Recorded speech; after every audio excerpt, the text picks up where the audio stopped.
제가 한 말씀 드려도 되겠습니까? 제가 잘 몰라서 여쭙는데요. 대통령 탄핵 사건에 대해서는 대체적으로 검찰 피신 조서를 다 보내지 않았습니까? 지금 물어보니 대체적으로 같은 건인데 국무위원들, 검찰 피신 조서나 참고인 조사 부분인데 저도 그 이해를 할 수가 없네요. 대통령 탄핵 사건 건은 다 주면서 국무총리 탄핵 사건에는 주지 않는다.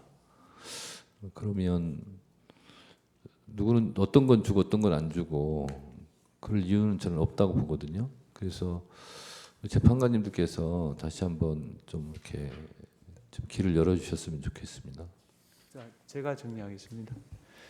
그런 주장도 할 수 있고 저런 주장도 할 수 있는데 거꾸로 이렇게 생각할 수도 있지 않습니까?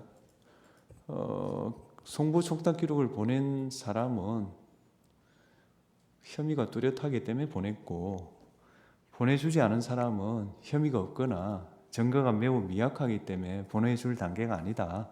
이렇게 생각할 수도 있겠다 싶고요. 기본적으로 탄핵소추는 입증 책임을 국회에 지우고 있고 국회에게는 탄핵소추 의결 전에 법사위 해부에서 조사할 수 있는 권한을 주었습니다. 그걸 포기하고 여기 들어왔을 때는 그에 따른 불이익도 감수해야지 마냥 수사기관의 선의에 기대해서 탄핵소추 절차를 진행하겠다는 것은 저로서는 반드시 그래야 된다는 의무감을 못 느낍니다. 그런 취지에서 이런 평의 결과가 나왔기 때문에 오늘은 그 평의 결과에 따라 진행을 하겠습니다. 피청구 대리인 진술해 주십시오.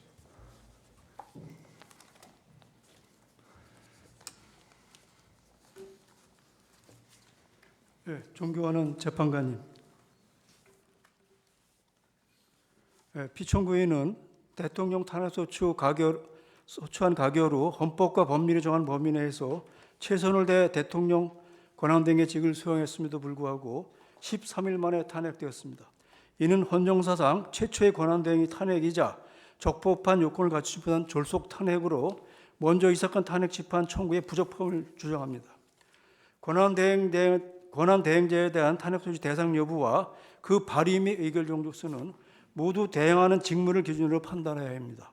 따라서 대통령 권한대행에 대한 탄핵소추의 경우 헌법 65조 제2항 본문이 아닌 그 단서에 따라 대통령 탄핵에 필요한 제적인 3분의 2 찬성의 가중정수 요건을 적용해야 합니다.